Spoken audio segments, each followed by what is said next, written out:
हरे कृष्णा। आज हम श्रीमद् भागवत गीता में भगवान श्री कृष्ण क्या कहते हैं। भगवान श्री कृष्ण अर्जुन के हर प्रश्न का उत्तर बड़े ही विनम्रता से और अर्जुन को समझाते हुए सारे प्रश्नों का उत्तर दे रहे हैं। श्रीमद् भागवत गीता लोक हितार्थ एवं सामाजिक ज्ञान है।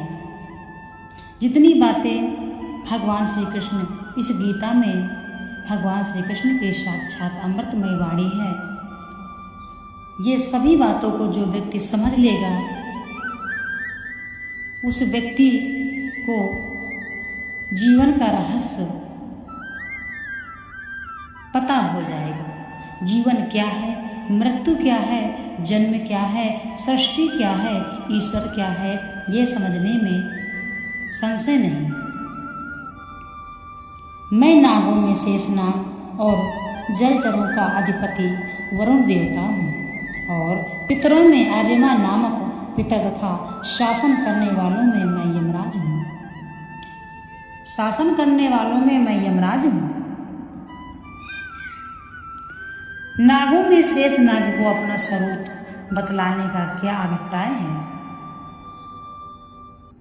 शेष नाग समस्त नागों के राजा और 1000 पांव से युक्त है तथा भगवान की सैया बनकर और नित्य उनकी सेवा में लगे रहकर उन्हें सुख पहुंचाने वाले उनके परम अनन्य भक्त और बहुत बार भगवान के साथ साथ अवतार लेकर उनकी लीला में सम्मिलित रहने वाले तथा इनकी उत्पत्ति भी भगवान से ही मानी गई है।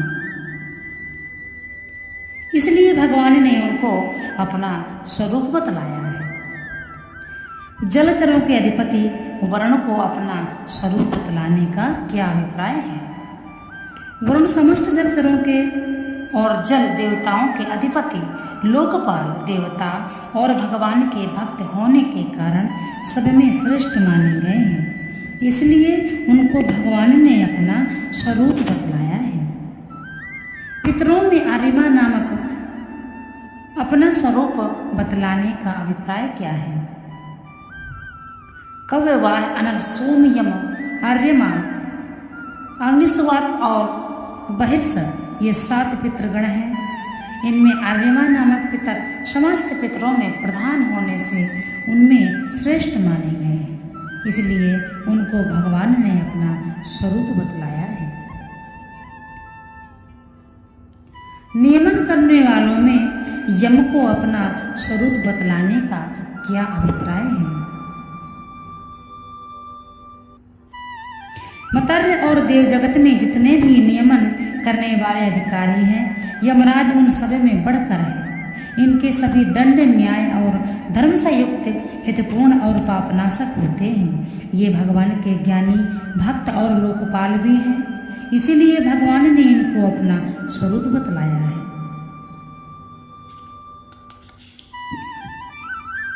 मैं दैत्यों में प्रहलाद और गणना करने वालों का समय हूँ तथा पशुओं में मृगराज, सिंह और पक्षियों में मैं गर्व हूँ। दैत्यों में प्रहलाद अपना स्वरूप बतलाने का क्या अभिप्राय है। दिति के वंशजों को दैत्य कहते हैं। उन सब में प्रहलाद उत्तम माने गए हैं क्योंकि वे सर्वगुण संपन्न परम पर धर्मात्मा और भगवान के परम श्रद्धालु निष्काम अनन्य प्रेम भक्त तथा दैत्यों के राजा हैं। इसलिए भगवान ने उनको अपना स्वरूप बतलाया है। यहाँ काल शब्द किसका वाचक है और उसे अपना स्वरूप बतलाने का क्या अभिप्राय है। यहाँ काल शब्द क्षण, घड़ी, दिन, पक्ष, मास आदि नामों से कहे जाने वाले समय का वाचक है। गणित विद्या के जानने वालों का गणना का आधार है। इसलिए काल को भगवान ने अपना स्वरूप बतलाया है। सिंह तो हिंसक पशु है, इसकी गणना भगवान ने अपनी विभूतियों में कैसे की। सिंह सब पशुओं का राजा माना गया है। वह सबसे बलवान, तेजस्वी, सुरवीर और साहसी होता है। इसलिए भगवान ने सिंह को अपना विभूतियों में गिना है। पक्षियों में गरुड़ को तथा अपना स्वरूप बतलाने का क्या अभिप्राय है? बिंता के पुत्र गरुड़ जी पक्षियों के राजा और उन सबसे बड़े होने के कारण पक्षियों में श्रेष्ठ माने गए हैं। साथ ही ये भगवान के वाहन, उनके परम भक्त और अत्यंत पराक्रमी हैं। इसीलिए गरुड़ को भगवान ने अपना स्वरूप बतलाया है।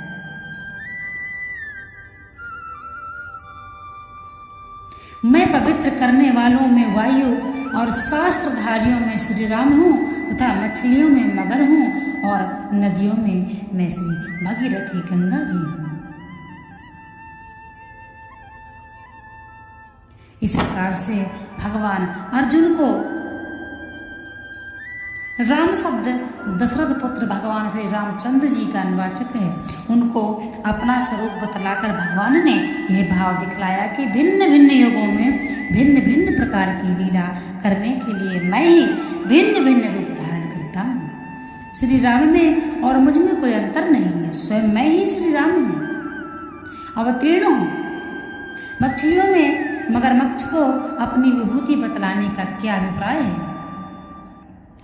जितने प्रकार की मछलियां होती हैं उन सब में मगर बहुत बड़ा और बलवान होता है। इसी विशेषता के कारण मछलियों में मगर को भगवान ने अपनी विभूति बतलाया है।